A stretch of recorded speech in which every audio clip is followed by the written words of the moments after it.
All right, Junkies, as you know, March is Women's History Month, and this week we celebrated International Women's Day. So I've been thinking that it's only appropriate we shout out some powerful women of pop culture that we look up to, people who are currently inspiring us.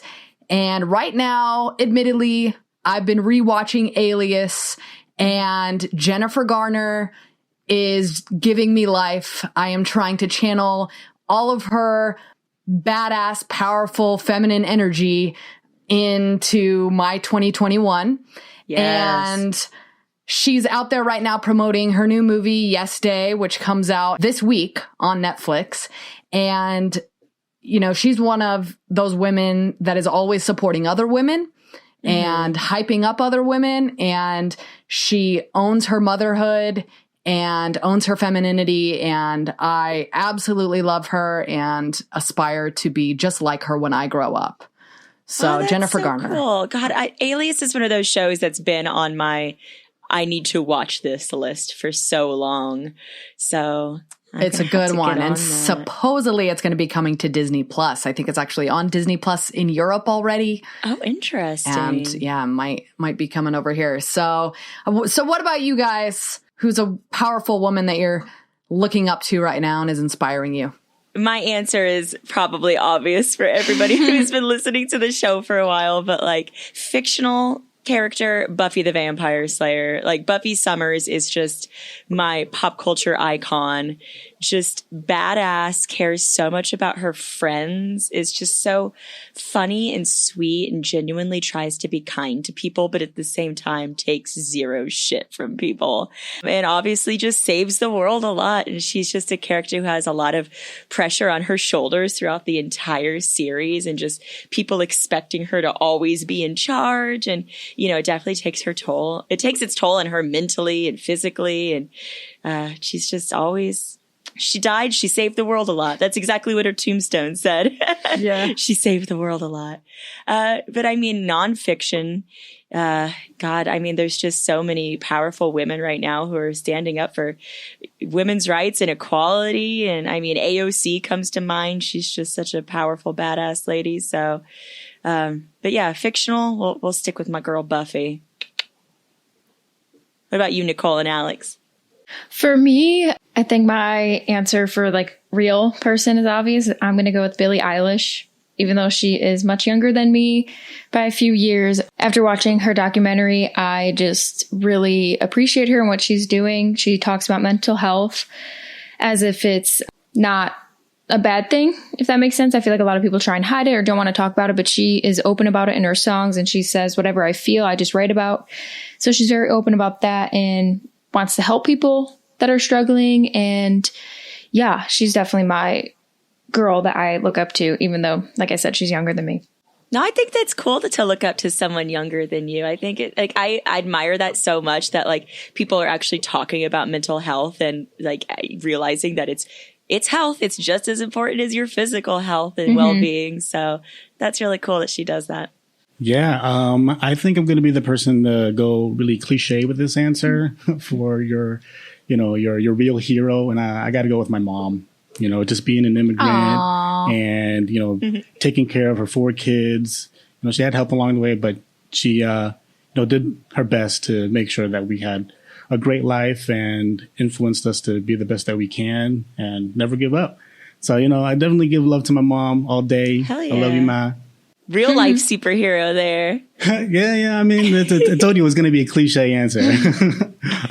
Fictional, I'd probably go with Linda Belcher, honestly. Maybe I'm just like, you know, I respect moms. You know, moms are I'm a mama's boy. I don't know if it's already obvious, but yeah, I love my mom. I love Linda Belcher. She's fun. She's funny. You know, keeps the family together. I was watching a recent episode where they like take a picture at some sort of canyon, and it's like the best family picture ever. And the camera's about to fall, and she catches it, and her hands are like in between these boulders, and the only way that she can get her hand out is if she lets go of the camera.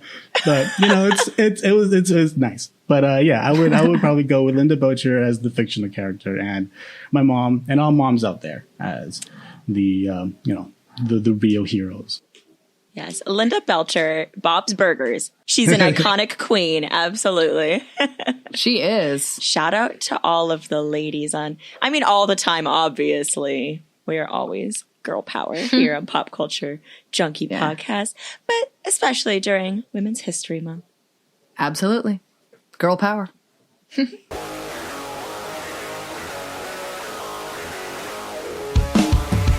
Recorded in Phoenix, Arizona. It's the Pop Culture Junkie Podcast. Hello, hello, junkies of the world, and welcome to Season 2 of Pop Culture Junkie Podcast. So excited that we made it through Season 1. It was such a great adventure, and we got a lot of cool stuff going down for Season 2. I am joined always by my co-junkie, Nicole. Hey, everyone. And super special for Season 2, we have two brand spanking new junkies joining the crew. So we are welcoming to the podcast Hayley and Alex. Yay! All right. Thank you. Why don't you guys tell the listeners a little about yourselves? All right. I know we've had you on before, Hayley, so Yeah. longtime listeners will know Hayley the Brave, but refresh our memories. Okay, well, it's good to be back on the Pop Culture Junkie podcast. I was a guest on the Cobra Kai episode, and now I'm a permanent fixture, and I'm really excited to be here. A little bit about me: Arizona local, born and raised, graduated from ASU with my bachelor's degree and NAU with my master's degree. So, got a lot of hometown pride. And I am a full-time mom, full-time teacher, and part-time cosplayer in my spare time, with what little spare time I have. And other than that, I've hosted several panels here locally at Phoenix Comic-Con and then Phoenix Fan Fusion. And I travel to various conventions across the country when we have conventions and cosplay and meet my fellow nerds. And I have been writing for a long time, played music. I'm kind of a jack of all trades. And I host my own podcast, which listeners have heard my voice before promoting said podcast. I host a solo podcast called 30 Nerdy and Thriving, all about similar ventures, TV, pop culture, and life as a 33-year-old nerd. So that's me, and I'm excited to be here. Yes, we're so excited to have you. Yay, nerds in their 30s. What grade do you teach, Hayley? I teach 11th grade currently. I've taught all across the board in high school, and I teach English primarily, but I've also dabbled with sponsorship. So I've been like the student council sponsor and led various school clubs. So Nice. It's good. It keeps me young. Yeah. She knows all the hip lingo. I know all the TikTok dances and all the Olivia Rodrigo songs, all one of them. But I know I have them no all. idea who that is, so that's cool. Awesome. Welcome, Hayley. Thank you. And we also have Alex here joining us from now on. Hi, Alex. Hi, thank you. It's great to be here. I'm a fan of the show, so this is like a dream come true, just to be joining you guys. It's fun and it's kind of surreal. I was born in the Dominican Republic, raised in Boston, and moved to Arizona a few years ago, where I started a family and now a father of a 7-month-old who's my pride and joy. It's great. And so I'm just really excited to be here and be joining the show with you guys and getting that pop culture junkie fix. Yay! We're so excited to have both of you guys joining us. This is going to be a great season. So, most important question when getting to know junkies, obviously, we need a quick rundown of what your guys' main fandoms are. This is an impossible question because you named the fandom and I'm pretty much a part of it, but it's easier for me to list the fandoms I'm not a part of. But my main fandoms, I will say, are X-Files, And X-Files fans, by the way, are called X-Files with a PH. So shout out to all my X-Files with a PH. And Marvel, MCU, Supernatural, Harry Potter, and Firefly. Those are my main fandoms. Yes, I love it. What about you, Alex? For me, I kind of feel like I dabble in everything. I just like things, whether it's reality TV, whether it's, drama, comedies. I love comic book films. I didn't grow up reading them, but I did see them and know about them. So just being able to see these characters that I've known about on paper to be living lives, or at least have that sort of connection with, is something I love to follow. Yeah, I think if I were just to round it up, just like Hayley was saying, we kind of just dabble in them all. Nice. I love it. I guess that's kind of me too. It's like, I mean, I love so much stuff. And I feel like I'm one of those people, like someone mentions, I'm like, oh yeah, I like that too. Oh yeah, I like that too. So I guess that's why we're pop culture junkies. Yeah. It's all the stuff that makes life worth living. It's what gets us through, the monotony of work and the struggles of a pandemic. It's just being able to kick back and relax and turn on something that can either be mindless or completely draw you in, either one. So yes, yeah, amen. Can't get enough. Like things over the pandemic, like we were just had with the Junkies Choice Award that we talked, like it's just being able to turn your mind off and like have something to look forward to has been so important for the past year. And I love these shows that come out that it seems like everybody and their mom is watching them. So it's like everybody's watching WandaVision and the whole world is collectively excited. And I love that stuff. Yeah, it's like we're all locked down, but we're all in it together. And even as things are kind of going back to normal, it seemed like WandaVision in particular arrived just at the right time when absolutely we all needed it. Yeah, I felt that way about The Witcher in the very beginning of 2020. And that was kind of before, shit started going down. But I felt like everybody was watching The Witcher and it was just, I want season 2 for that. Yeah, honestly, thank God for social media because you're able to communicate with the people around the world who are watching it with you. Mm-hmm. And I just think that's cool, especially, use your hashtags. Right. Yeah. And actually share all the fan theories and things, even if some of them didn't come true. Yeah, I like it because people get to, spark imagination and share that with each other. Mm-hmm. Yeah. Yeah, it's a shared experience in a period of extreme isolation, which is unique. Yes, absolutely. So speaking of things that everyone is watching and talking about right now, how many of you guys saw the Meghan Markle Oprah interview? Oh my God. I haven't watched it yet. I've just been reading, the articles about it and the breakdowns and the biggest bombshells, but holy crap. Yeah, I kind of just had it playing in the background. And yeah, it's pretty, they get in there. They get really deep about their relationship with the royal family. It's definitely a whirlwind. Yeah. And I heard the Queen released a statement, but I haven't read it yet. Did anybody read the Queen's statement? I did, yeah. She kind of just said she felt bad for the things that they were going through because she didn't really have any idea this was happening. So she kind of just said, I'm sorry that Meghan and Harry were going through this. I don't know. That's all I got from it, to be honest. And in the interview, they were talking about how they love the Queen and how their relationship is, they have a really great relationship. I did hear that, yeah, that they, made sure to be oh, the Queen was, is an incredible person and stuff. So that's good at least. But yeah, God, some of the stuff, when they mentioned that people were concerned about what skin color Archie would have, that is just so ridiculous and insulting.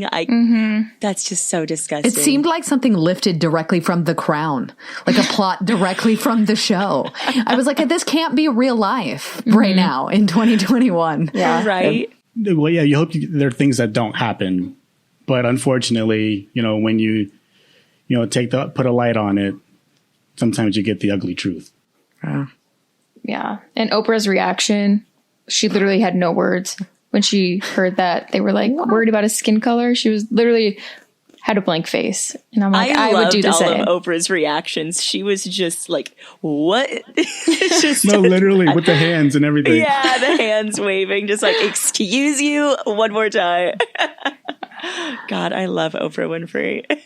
She's another woman we should have mentioned at the beginning. Oh my God, she is such a powerhouse and an icon. And Meghan Markle. I mean, the guts to come out and, like you were saying, Nicole, like to talk about mental health so openly and talk about suicidal thoughts and depression and the struggles that she was going through. I mean, that is what stuck with me.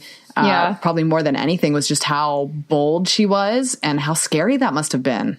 Oh yeah, that's true. And to have no support around you, even though it's asking for it, and just nobody's there to, I don't know, care, and just God, the races. I mean, obviously, like the three of us as white women, like will never go through that. Like I can't even wrap my head around like what it must feel so isolating to be like the one person of color in that entire family, in that entire palace, and just and have nobody believe you or care or know that it's going on. Is just so disgusting. Yeah, I'm familiar with that feeling very well. Alex. Very often times. I'm pretty much the only person of color in the room. But, it's kind of a learning experience, trying to be aware of what it is, what the issue is, and not have to devalue what somebody is saying because you don't understand what they feel. I think if we just even, sometimes I feel like people just get so mad at being called racist or something. I feel, just take it. Maybe you disagree, but at least listen, be aware, and have that kind of like in the back of your head in the future and like going forward. Because maybe hopefully that can, get you in the step in the right direction, us in the step in the right direction. Absolutely. Amen. Like, I mean, just learn how to listen, my fellow white folks, like how to listen, how to believe people when they're saying like this is happening, and like, God, just sit back when you need to and stand up when you need to. Yeah. And sometimes I think people do this based off of, not understanding. And I think that also comes with fear and fear of losing something they love. And I think that's the one thing, like love is the connection. Love is the emotion that connects all emotions, I feel.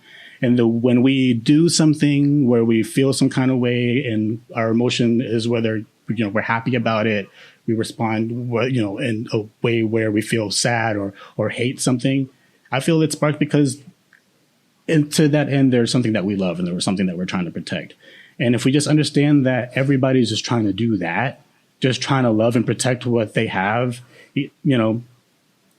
give some time for people to speak, listen, share, and live together. Like, what else are we going to do? What else do we do here? We're literally all living here on this planet together. We have no other options. Yeah. Well said, Alex. Amen. Sorry. For real. That was good. You get snaps from me. Right? Snaps. Absolutely. Dude, and snaps from Meghan Markle and Oprah and Harry. He's so supportive. And I loved all the memes that were like, Meghan's trying to be all demure, and then Harry comes out and he's just like dropping names. He's like, okay, listen.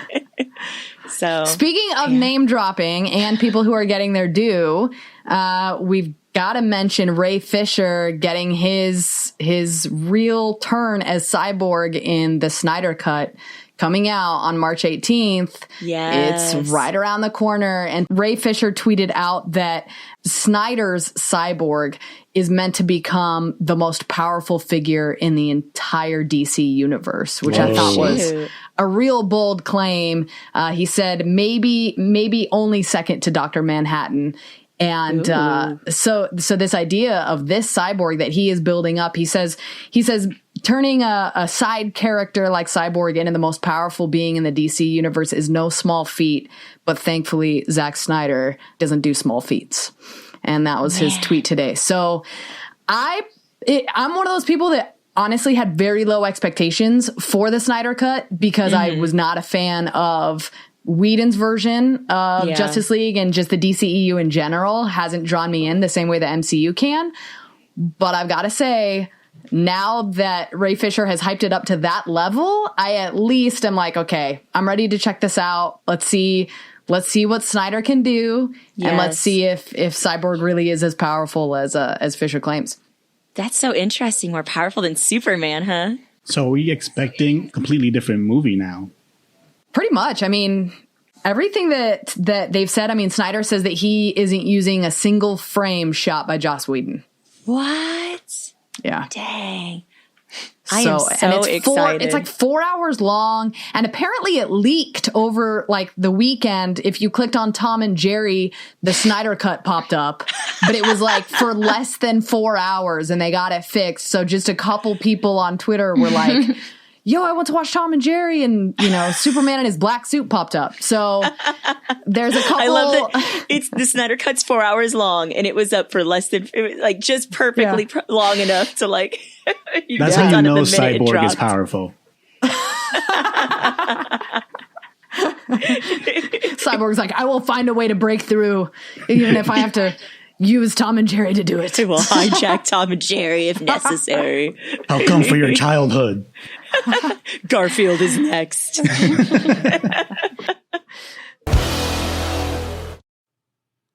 Hi, I'm Hayley the Brave, teacher and mom by day, cosplayer and pop culture junkie by, well, also by day. I'm obsessed with all things fandom, and I love to talk about it. So join me and some of my friends as we geek out about TV, movies, music, and all the awesome things that make life worth living. Listen to my podcast, 30 Nerdy and Thriving, available now on all major streaming platforms.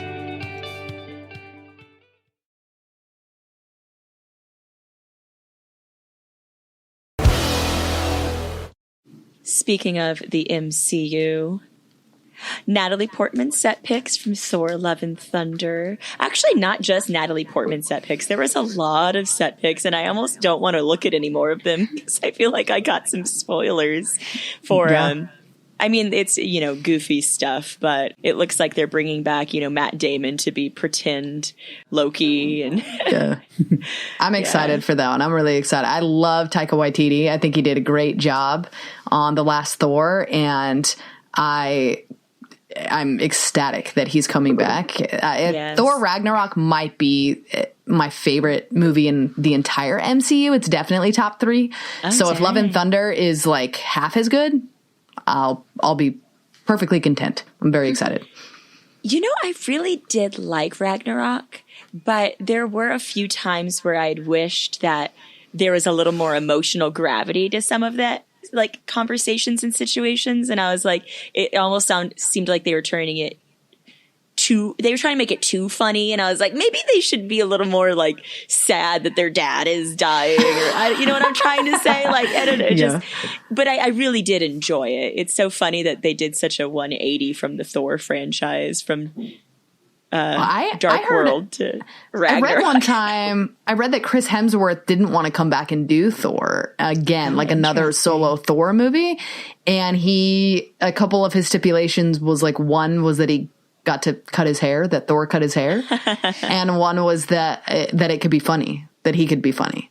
Yeah. And and then thus Ragnarok was born. So yeah, Definitely. We'll see what happens with Natalie Portman being back in the franchise again. Yeah, it's interesting because she didn't want to be in it anymore either, right? Yeah. And now, I mean, she's going to be pretty much the lead of the film. How do you turn down that Marvel money? Come on now. Right, come on, girl. So there has been Thor, the Dark World, Thor Ragnarok, and then this will be his 4th solo outing. I really liked the first one a lot. And it had that like good mix of funny and serious. And then the second one was not very memorable. And the third one was amazing. So fingers crossed. And isn't Darcy from WandaVision, doesn't she make her first appearance in the Thor movies? Yes, she does. She is Jane's assistant, coworker, something like that. And she's really funny in the Thor movies too. So I was really happy that she came back from WandaVision. Yeah, so I'm guessing we'll see her again, maybe in Love and Thunder. Who knows? Oh, I'm hoping so. Or at least in a Multiverse of Madness. Yeah. I don't know. Yeah, Kat Dennings has said that she's not done with the character, so good. We'll see her again. All right, other pop culture news. What else have you guys been following, catching up with? I hear the Grammys announced their performers. They did. Do we know who it's going to be? Yeah, I have actually the list right in front of me. Let's see. I'll name some good people because some of these I have absolutely no clue who they are. We have Cardi B. We have Doja Cat. My girl Billie Eilish. Miranda Lambert.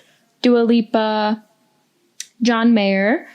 Megan Thee Stallion. Maren Morris. Post Malone. Harry Styles. And Taylor Swift. Wow, But there's more. That's a lot. There's definitely more. I just haven't named all of them. Dude, that's so many. Maybe some of them will perform together because Doja and Megan Thee Stallion both have Best Friend on the radio right now. Yeah, I just don't know how that would be because they're doing it all virtually. Oh, are they? Maybe not. I'm sure they'll find out. But maybe like they'll quarantine and be together. I don't know. Interesting. Yeah. John Mayer is an interesting addition. I mean, does he have a song or an album coming out or something? He must. He just joined TikTok. So maybe he's trying just to be relevant. Please be relevant again. This is his second coming. He joined TikTok and then immediately like the Swifties came on and just like dragged him. It's like, remember how you did our girl Taylor so dirty 100 years ago? I was like, man, they got a long memory, those Swifties. Who didn't do Taylor Swift dirty? I'm pretty sure that John Mayer has dated like and done dirty multiple people who are going to be at that Grammy Award show.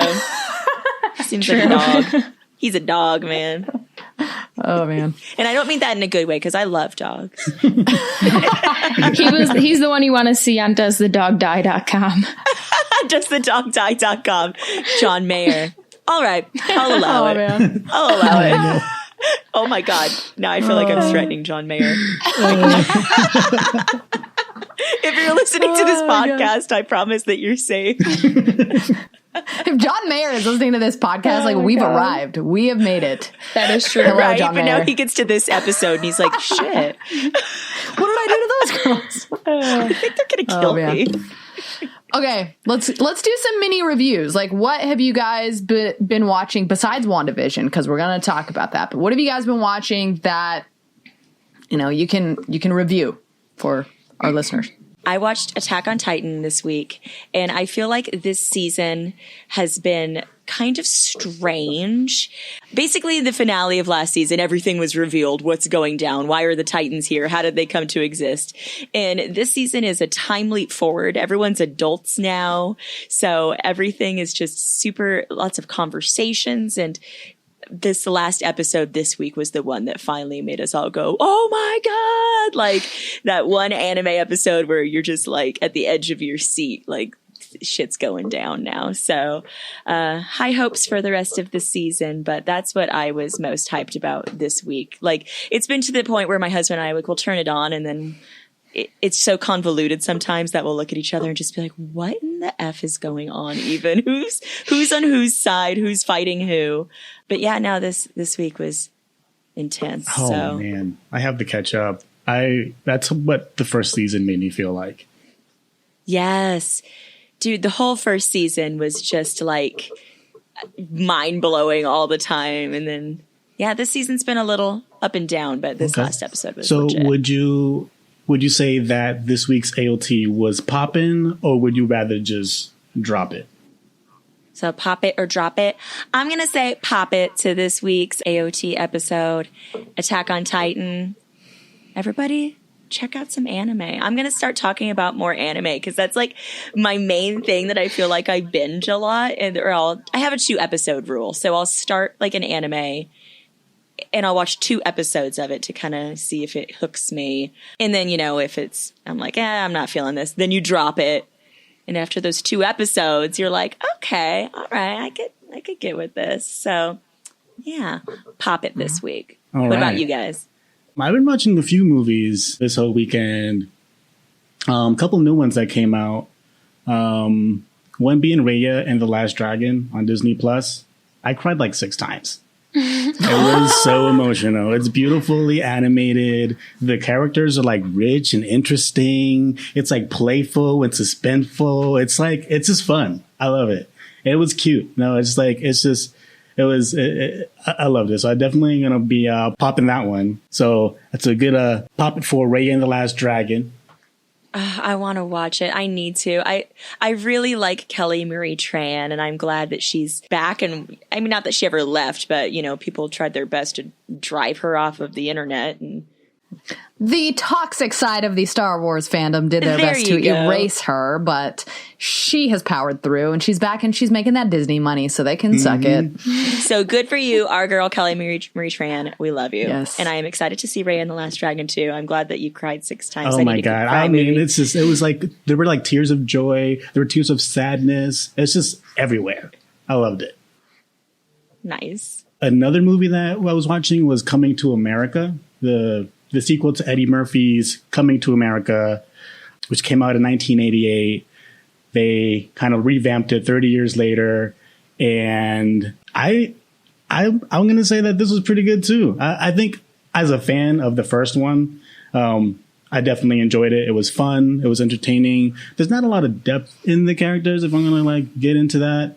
Because I mean, the first movie, you know, it's Eddie Murphy, right? Yeah, it's Eddie Murphy, Arsenio Hall. They had some like other characters. They brought back their characters from the original Coming to America. So you have like Sexual Chocolate, who's like the singer.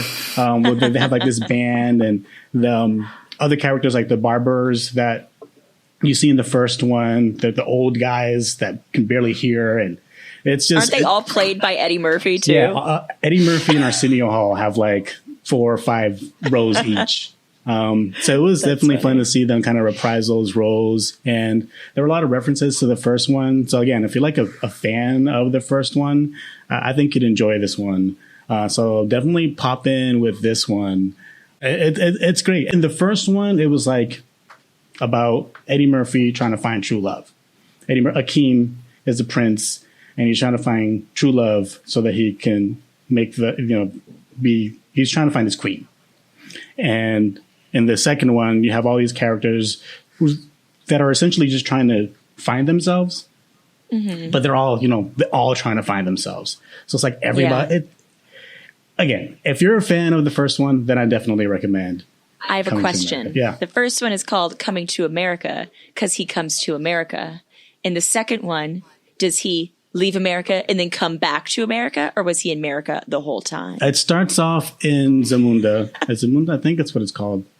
And then he goes to America, then comes back to America, and then goes back to America, then back to so Zamunda. He did then back. Come to America. Yeah, he did come to America. They did like a couple trips in the movie, actually.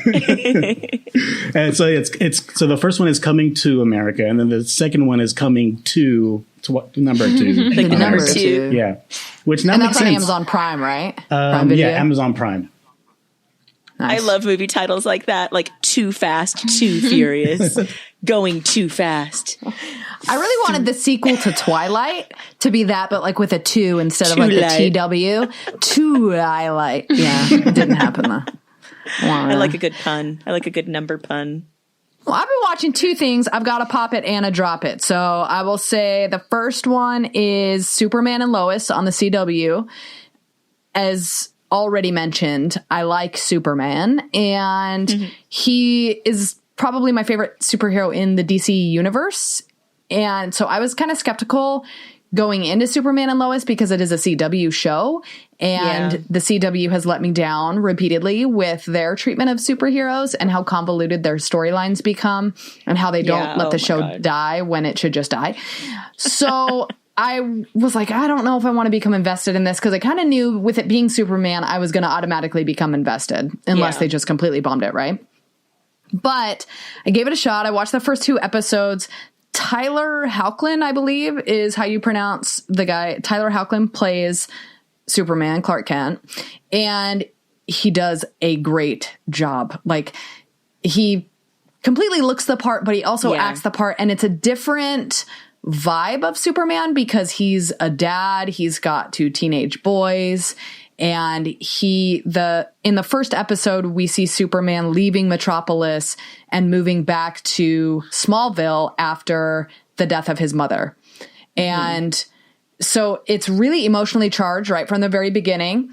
The tone is a lot darker and a lot grittier than the Arrowverse shows, which are a lot more campy. I think even like Green Arrow, which tried to be dark, it never really was. I was going to say, would you put it on the same level as Arrow? Because like obviously Flash is more kind of campy, and he was like always the funny one compared to Oliver Queen, who was always kind of moody and sulking. Right. But yeah, I mean, it's more similar to Arrow than Flash, but it really stands out like in a world of its own. Okay. It's funny, a lot of the reviews I saw and like the tweets I saw was like, this show is too good to be on the CW. Like this quality is too high. What are they doing? And it really, it did give you the vibe a lot more like Man of Steel, those early shots of Man of Steel on the farm. And it was just really good. It sucked me in right away. So absolutely pop it for Superman and Lois. I can't wait to watch more. I did read that it's going to be taking like a hiatus for a little while, and some other show is going to come in its time CW slot. Shows do that all the time. It's so hard to keep up with what's going on sometimes. So that's a bummer. But you'll have time to check it out before Supergirl comes in and replaces in its time slot. Okay. So you'll have time to catch up with that. So pop it for Superman and Lois, and then a big fat drop it for Young Rock. Oh, interesting. Go on. Okay. I'm going to second that. I don't know how you take someone like The Rock, who is arguably one of the most fascinating like figures in all of pop culture, and you manage to make a show about him that is so incredibly boring. Oh no. So is it a comedy? Is it a drama? It's supposed to be. But it's not even funny. It's supposed to be like a family comedy, right? Yeah. So brings in like his whole family, and it takes place like in his childhood, and then in his like adolescence, and then in his adulthood. And I mean, the casting is really well done. If I'm going to say something positive about it, the casting is really well done. But my goodness. I had to force myself to stay awake. I mean, I was like peeling my eyes open. I wanted to change the channel several times. And the only reason I didn't is because my daughter came in and goes, "Is that the guy from the Titan games?" And so she wanted to watch it. But yeah, it was not good. And I hate to say anything negative about my boy DJ, because I love Dwayne The Rock Johnson. Oh my God, but right. I did not love that show. He just seems like such a genuinely like good dude too. He just seems like a good person, and I want to touch his biceps. I mean, get to know him. And it's just, maybe it'll improve over time. I'm not going to feel too bad for him because he's like the wealthiest person in Hollywood. He'll be fine. It'll all work out. I'm pretty sure he's just bankrolling the whole production of the show himself. So it's fine. I'll still go drink his energy drink. But yeah, not going to be watching more of Young Rock, unfortunately. That's too bad, but we're dropping it. Yeah, dropping it. What about you, Nicole? What are you watching? I got back into Ghost Adventures because I downloaded Discovery Plus. I love Ghost Adventures. Yes, I had to watch the Cecile Hotel episode because I watched the Cecile Hotel documentary on Netflix. I never ended up finishing it. Oh, I would definitely pop it because I'm obsessed with true crime and stuff like that. It's very interesting to see everything and all the details that go behind this specific case and the elevator footage. And oh my gosh. I definitely got to that part, and I got to them finding spoiler for a case that happened. Like, I was gonna say, if you didn't know, she's been dead for a while. Yeah, I got to the point where they found her body. Yes, and then I just kind of read spoilers. But dude, when I first started dating my husband, for some reason, I feel like, every couple has that show that they start watching together when they first start dating that they kind of like binge together. And ours was Ghost Adventures. We watched that show every freaking night. And the main guy, Zach, right, is so douchey, but like charmingly douchey. Mm-hmm. He's like Affliction t-shirts. Oh my God. I've never heard of the show. I know. So is it like a documentary series? Or are they like three people? Well, it was three people, but one of them left. So now it's the two main people are still on it, and then they have a couple other people that come with them. One that just sits at the TV screen, like watching all the footage while the guys are in wherever they're investigating, and then they have three guys. They usually all go in the same room, or they separate, and it's just they go to places that are supposed to be haunted and they try to communicate with the spirits that are still there. And I don't know. It's like a documentary, quote unquote, real life show. Yeah. So it's, It's they go pretty to real cool. haunted places in America. That reminds me of to Ghost Facers on Supernatural. Ghost Facers! Like that's who they are, right? They're like Ghostbusters? Yeah, Yeah, pretty I was much. thinking like Get the readings? sounded like if it was Yes. like if the Ghostbusters were your neighbors or something. Nice. And then These what are else? like if the Ghostbusters were also like really into Monster Energy drinks and Affliction t-shirts and hair gel. And trains. Got drunk in Scottsdale a lot, True. but also hunt ghosts. Nice. And then I watched the Billie Eilish documentary on Apple TV. And you hated it, right? Oh my gosh, the worst thing I've ever watched in my entire life. Just kidding. No, definitely pop it. Not even because I'm obsessed with her. It just talks about being a celebrity like very well. Like I've said before, she talks about her mental health and how it's okay to not be okay and how you can seek help if you need help. And one of the opening scenes, she's on stage and it's when she probably first went on tour because she looks young and she had like her purple bluey hair that she had. And she was on stage and she was like talking to her fans and she's like, "Are you guys okay?" And they all start screaming, whatever. And then she's like, "You guys need to be okay because you are the reason that I'm okay." And I'm like, oh my gosh, that's like so cute. But it just, I don't know. She's 18, 19 years old. She's a multimillionaire and she still lives in her childhood home with her mom and dad. Her dream car was a Dodge Challenger, which she ended up getting. And I'm like, you have millions of dollars and you want to drive a Dodge. Like such an accessible car. I love that. Right? You still live in your childhood home with your mom and dad. I mean, I still live at home with my mom and dad, but I don't have millions of dollars. And I don't know. It just really opens your eyes and you get to see the behind the scenes of everything. When she met Katy Perry, who was dating Orlando Bloom at the time, right? They're married Orlando now, Bloom. yeah. Yes. She literally had no idea who Orlando Bloom was. She just thought it was Katie's date to Coachella. And she was like, "Oh, that's hi." so cute. And then Your date's super handsome. she realized it was Orlando Bloom. And she's like, "Oh my God." And then you see her meeting Justin Bieber, which, so cute. She literally cried on his shoulder and he just rubbed her head. And I'm like, oh my God, Justin rubbed my head too, but it's okay. Yeah, I watched I didn't finish watching it, but yeah, I would also pop it. Yeah, and she's so talented too. Oh like her, my God, she has the support yeah. of her family. They're all they're all musicians or like involved somehow. It's great to see. I enjoy it. Doesn't she write a lot of her songs with her brother? Yes, which is isn't really he- funny because in that documentary, she talks about how she hates writing songs. It's like the one thing she hates, but they're all bops. Like they're all so good. And she writes them with her brother. Yeah. They write them in his bedroom, which is really funny. Oh, that's so cute. Yeah, they have scenes of it there. They're like in the corner, like douche, douche, douche, douche, douche. And she's like, Aw. And also, it's funny. So she drives a Dodge and he drives a Tesla. Her brother does? Yeah. Yes. Just had to point that out. I awesome. thought Did she it's buy funny. it for him? Well, no, since he works with her, I think he has millions too. So he probably that's bought it true. himself. That's true. He's Shoot, all I set. need them to like adopt me. Right? That'd be cool. Can this 19-year-old girl please Yeah. adopt me? I know cute kids. Like, I just want to be held. I think one of the coolest things about Billie Eilish, like I heard her songs and stuff, but I was never really like a fan of hers until I learned that she and I share the same favorite band. One of her all-time favorite bands is The Killers. Oh, I love The Killers. That's like my hardcore, like I'm like basically in the Killers fandom. I don't know if that exists, but if it does, like I'm in it.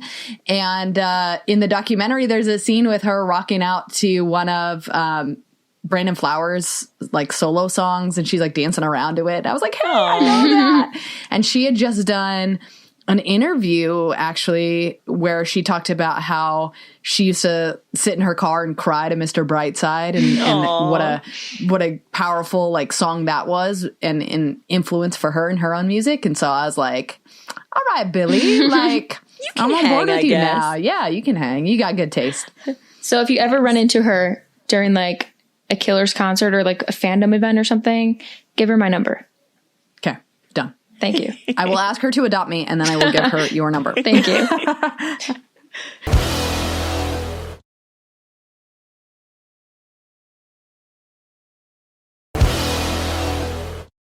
All right. Well, if we're talking about powerful women, we absolutely have to talk about the one, the only Wanda Maximoff finally becoming the Scarlet Witch in this amazing WandaVision finale.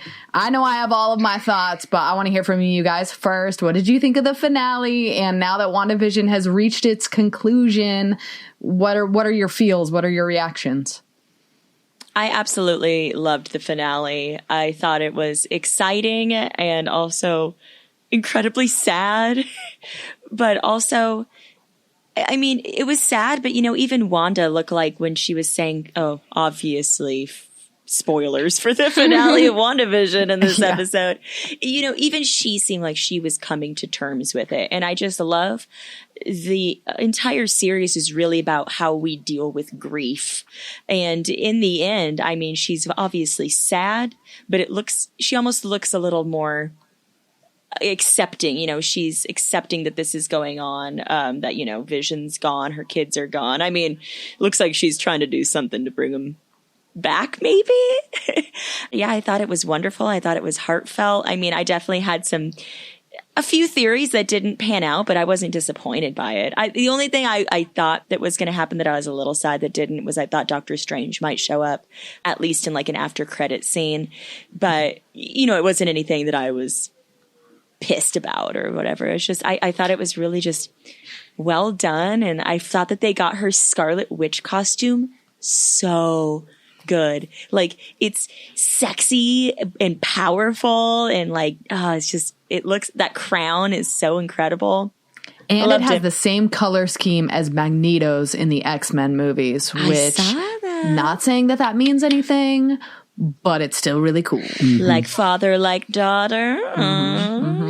I do also kind of love that fake Quicksilver was honestly just a boner joke. Like, we're all like, oh, he's here so he can set up the X-Men coming into the No, it's just a dick joke. That's it. It is the best trolling by Kevin Feige and Marvel. Like, I think I couldn't even be mad about it because it was so funny. Like, well played. Yeah, perfect. And Paul Bettany trolling everybody and saying, oh, I finally get to work with this actor that I've wanted to work with for my entire life. And we've got these scenes together that are electric. They're very dynamic. And it turns out it was just himself. Like, he was hyping himself the whole time. And even Elizabeth Olsen was like, we have a Mark Hamill, Luke Skywalker level cameo coming in the final episode. And it was just Paul Bettany. I love that so much. That is the best. Like, they completely screwed with us, and I love them for it. I thought it was hilarious. Like, please mess with me more. I don't even care that my theories didn't happen because I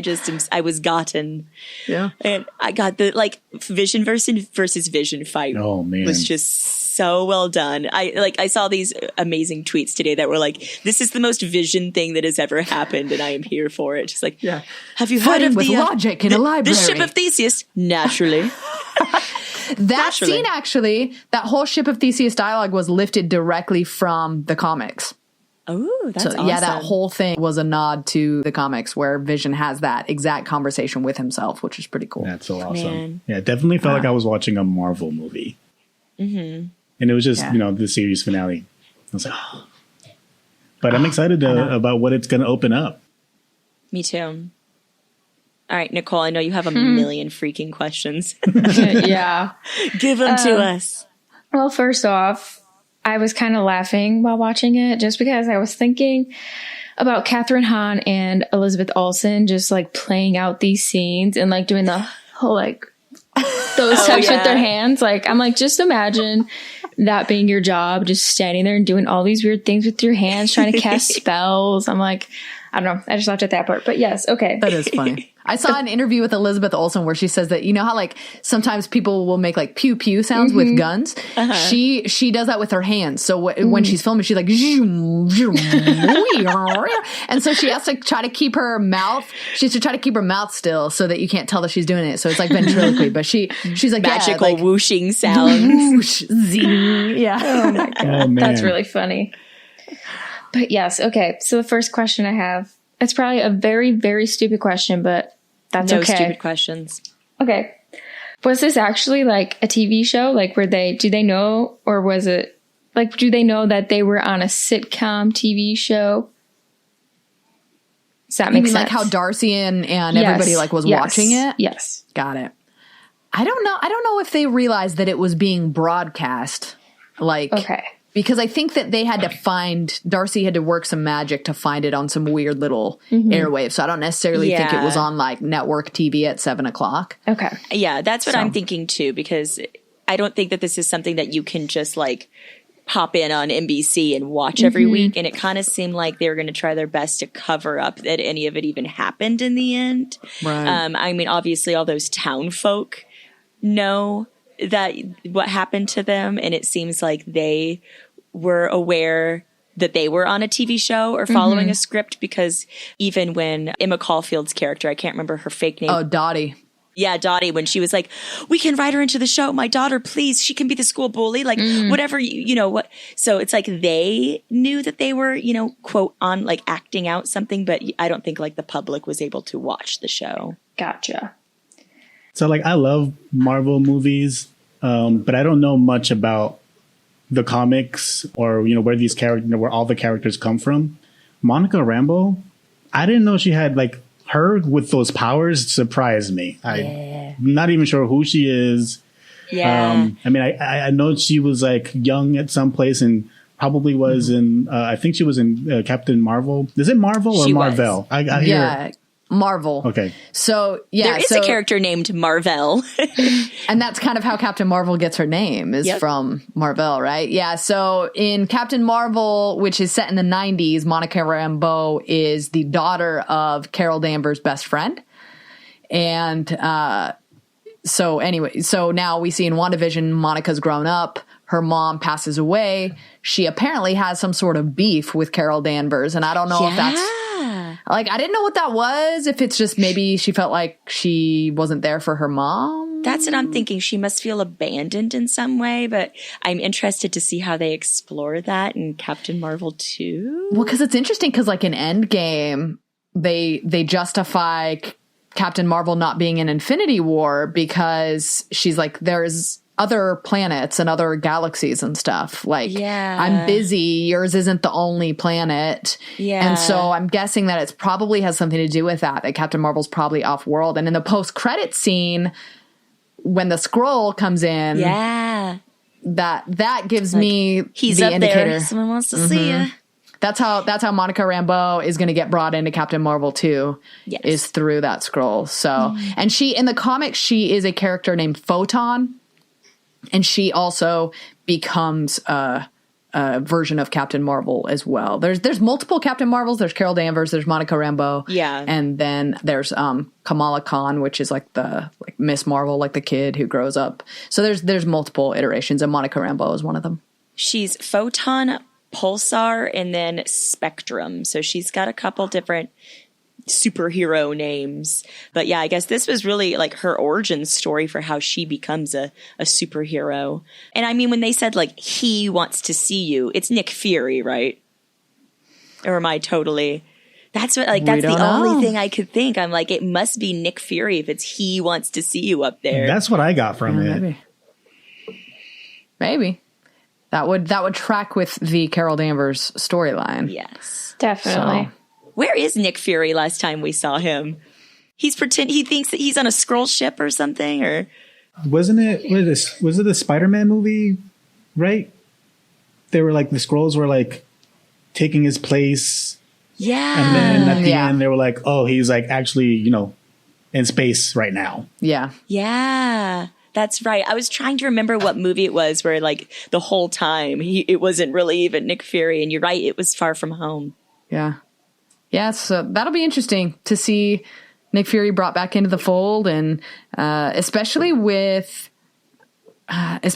like, okay, so I don't know if any of you guys watch Agents of S.H.I.E.L.D., but Nick Fury was a big part of that show and that kicking off and bringing Phil Coulson back to life. Yeah. But now they brought the Darkhold into WandaVision, which is that was the book that Wanda's reading at the end that Agatha had been using, right?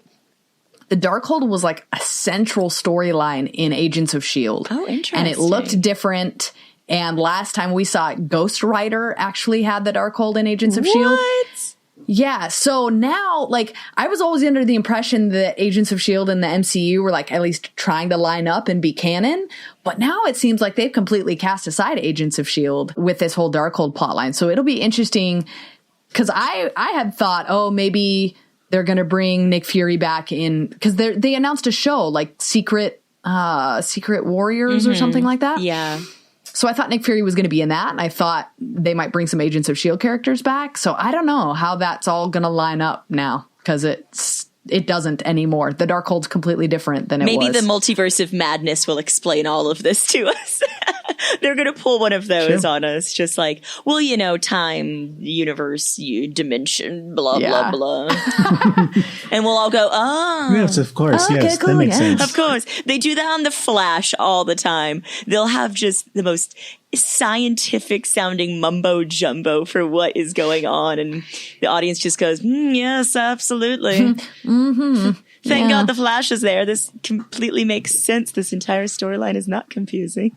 That's how I felt like for the entirety of Doctor Strange. The first one, I'm just like, cool, yeah, I'm just going to go along with it because none of this makes sense to me. Cumberbatch looks cool. It's fine. Sounds good.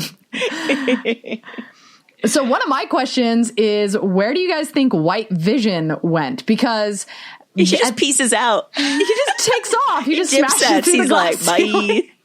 Like, where did he go? Maybe he's going to Doctor Strange. He decides that he is Vision via Ship of Theseus talk. So I'm thinking at this point, you know, and Wanda obviously said we'll see each other again in some form. He's going to be Vision, and I think they'll hook up. You know how physically his and metaphorically. eyes like change back to like Paul Bettany's really beautiful blue eyes? I have this theory that at some point White Vision, because he can't love Wanda quite yet. He's got the memories, but he can't love her because he didn't rush to her side. He didn't go help her. He took this off. Is true. Yep. So I have a theory that it's going to be like a 50 First Dates situation, and they're going to have to like relearn how to fall in love. Oh my God. And she's just going to every have day to like, over and over again. She's going to have to like explain to him like, you love me and all these different things. Yeah. And then as he falls in love with her, he's going to start to turn back to his original color scheme. Ooh, I like and it. then I will cry because that's beautiful. One single tear. There is a White Vision in the comics, the West Coast Avengers, and I don't know how or if he and Wanda get back together. But in the comics, and you know, as we clearly saw in the show, like their children have superpowers, and they are superheroes. The kids are. So hopefully, I don't know. And they grow up. Yeah, they get older. They are Wiccan and Speed. Yep. So hopefully we get to see them again, whether through Wanda manifesting them or just having them with White Vision. I don't know. That would take a long time because, you know, I thought it was so beautiful that like she created that vision out of her love and her grief and her hope, and that she just manifested him. Like I was sobbing at the end. It was absolutely so same. I was like, oh, the most epic love story. And I just loved it. And when she told her boys, thank you for choosing me to be your mom. You stop it right now. I was getting hit with like Titanic feels of like tucking the boys in before the ship sinks. I was like, that's so freaking depressing. Mommy will be back. Just close your eyes. You so stop sad. it. It was so sad. And then Vision disappearing, and he's like, so long, darling. And then my heart shattered into a million pieces. Absolutely. So yeah, I hope he comes back. I have a question for everybody. So we see two Wandas in the after credit scene. What do we think is going on there?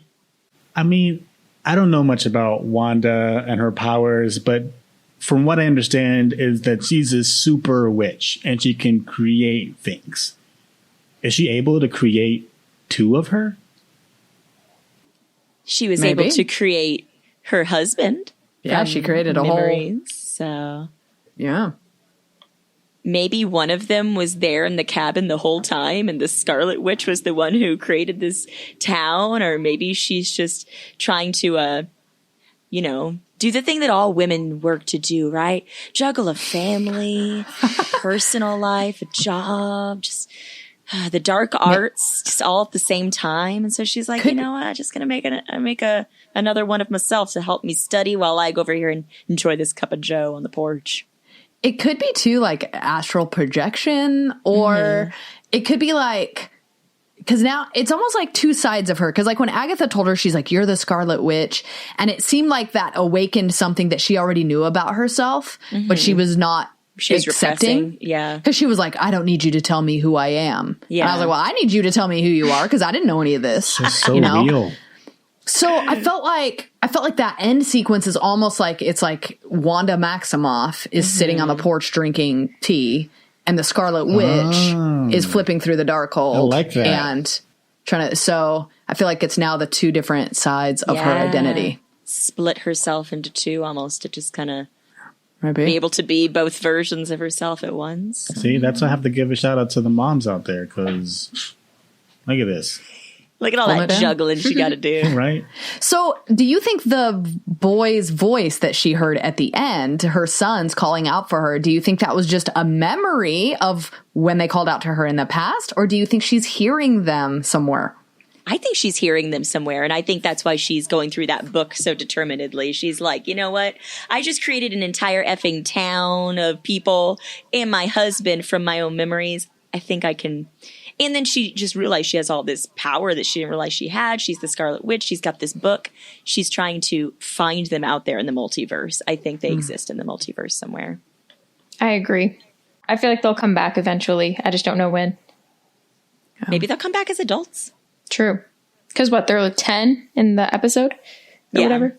So yeah, they could be adults. They established a precedent for aging themselves. Oh, yeah. And they got their dog. Yeah. Oh, the dog died. Killed Sparky too. Why, WandaVision? Why? My one gripe. Great. And I killed Sparky too. It's like, what did he do to you? You bitch. I read a quote today I thought was pretty interesting that said it was Jacques Schaefer who's the showrunner. Jack Schaefer is the showrunner. And they asked her, why didn't Mephisto ever show up? Because that was one of the big fan theories, that Mephisto was going to be set up as the new big bad. And she said that the big bad of the show was grief, and that Agatha Harkness was just a bonus. That makes sense. And I thought that was really interesting because it's pretty bold of a comic book franchise to say we don't need anything more than this deep exploration of a woman's grief. Yeah. And really Wanda, she didn't have that opportunity to grieve. She was never given that in the Marvel films. She was just skipping from one loss to the next without any time to process it. Over. Yeah. Yeah. So, and even at the end of Endgame, it's like Vision's gone. He doesn't get anything. No one says Tony anything. Gets his funeral, and then it's like Natasha never gets a funeral. I mean, obviously he's Tony Stark and he's Iron Man, and like, you know, we're all weeping at him, but like, can we have a big group Avengers funeral and then a big group hug? And like, how did Sword get Vision's body? Like, yeah, Wanda wasn't there, but that means that like the other guys were okay with that. Like, Cap's like, yeah, sure, just take his body. Like, if I'm Wanda, I'm pretty pissed in that situation, and Cap's I've got some words to say somewhere. to the other Avengers. He doesn't know what's going on. Yeah. So yeah, I don't know. I think it was good, a good exploration of her grief, and you know, like you said, Shauna, like she finds acceptance. It's like the stages of grief, right? Exactly. She moves through depression and anger, and she arrives at acceptance. But that Darkhold, I'm interested to see what happens, because in Agents of S.H.I.E.L.D. and in some of the comics, it can have some pretty bad effects on the reader. It can turn you dark. So it'll be interesting to see what it does to Wanda. Yeah. I'm excited. And I am super excited for Pop Culture Junkie Season 2. I feel like this was so much fun. And like, I love you guys already. It was awesome. Yeah, this is great. I'm so happy to be here. Thanks for geeking out with me, you guys. Always. Let's do it again next week. Why not? Same time. Jinx. Awesome. So we usually end the podcast by telling all of our listeners where they can find us on social, both as individuals and as the podcast. So why don't you guys both take it away? Sure. You can find me, Alex, on Twitter and Instagram at alcasnun. That's ALCASNUN. Awesome. You can find me, Hayley, on Instagram at 30nerdythriving and on Twitter at 30nerdypod. You can find me on Instagram at Nicole_Eldridge, Twitter and Eldridge14. And then I turned my podcast into a blog, so you can find me at thehollywoodhandle.weebly.com because I don't have money to go premium, so I have to have Weebly in my title. Awesome. You can find me, Shauna, on Instagram at Shauna Trinidad, ShaunaTrinidad. Did I just spell my own name correctly? 10 points to Slytherin. Woo! I am a Slytherin. So that's me on Instagram and on Twitter. So you can find the podcast and all of our social links on the popculturejunkie.com website. And we would love it if you could subscribe and review our podcast. Give us 5 stars because that's what we definitely deserve. Mm-hmm. And let us know why you love us and give us anything that you want to hear us talk about in the future. Thanks for listening, everybody. It was great having you guys on. I'm very, very excited to have you on our little podcast. Yeah, popping it up with season 2. Yes. We're pop locking it, dropping it. Pop it like it's hot, yo.